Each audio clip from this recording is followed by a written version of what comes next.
Quando ho avuto 16 anni sono tornato a Venezia. Un bel giorno ho deciso che volevo diventare pittore. Ho detto per essere pittore bisogna comprare una scatola di colore a olio, perché il simbolo dell'essere pittore è avere una scatola di colore a olio. Allora sono andato in un negozio e ho chiesto a un signore di vendermi una cassetta di colori a olio, dei colori, terratina, olio, pennelli, tutto quello che occorreva.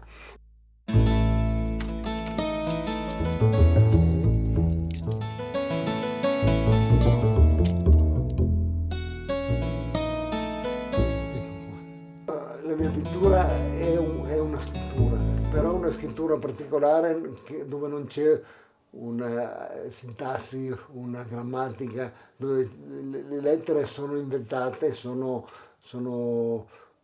derivano dalla musica.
Io ho immaginato di mettermi una matita in mano al direttore d'orchestra invece della bacchetta, ho immaginato che ci avesse una matita e che questi segni li scrivesse.